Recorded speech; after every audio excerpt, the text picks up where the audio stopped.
ராமர் என்ன இன்ஜினியரா, அவர் என்ன பொறியாளரா, சேது வந்து கட்டினாருன்னு சொல்றீங்களே அப்படின்னு கேட்டவங்க எல்லாம் இல்ல. இப்போ இவர் எத்தனை காலத்துக்கு இருப்பார் தெரியாது. இந்துக்களை வந்து எந்த அளவுக்கு மட்டம் தட்ட முடியுமோ தட்டினானாக்கா இவங்க பெரிய ஆளாயிடலாம். அதான் பேராயர் ஒருத்தர் சொன்னாரு, இந்துக்கள் எல்லாம் கிறிஸ்தவனாக்கணும்னு சொல்லிட்டு இருக்காங்க.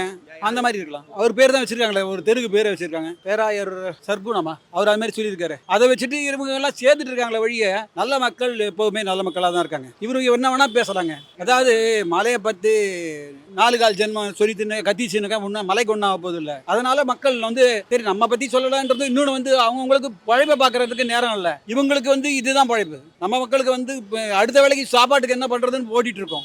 அந்த சமயத்தில் கேட்டனாக்கா அவங்க என்ன சொல்ல முடியும்? சரி ஏதோ சொல்லிட்டு போறாங்க, விட்டு போவோம், அவ்வளோதான். ஏதாவது அவர் புத்தி சுவாதீனம் இல்லை இருந்ததுனாக்கா அவர் இப்படி சொல்ல மாட்டாரு. இந்த புத்தி சுவாதீனம் இல்லை, அவர் என்ன பெரிய இன்ஜினியரா கேட்டவங்க எல்லாம் போயிட்டாங்க. ராமர் என்ன இன்ஜினியரா, அவர் என்ன பொறியாளரா, சேது வந்து கட்டினாருன்னு சொல்றீங்களே அப்படின்னு கேட்டவங்க எல்லாம் இல்ல. இப்போ இவர் எத்தனை காலத்துக்கு இருப்பார் தெரியாது. ஏன் பேசுறேன் நானே, நீங்களே எவ்வளவு நிமிஷம் இருக்க போறோம் தெரியாது. Life is short. போய் அடுத்தவங்களுக்கு நல்ல உதவி பண்ண முடிஞ்சா பண்ணுவோம், இல்லையா கம்முன்னு இருக்கும். அவரை பத்தி நம்ம எதுக்கு யோசிக்கணும்?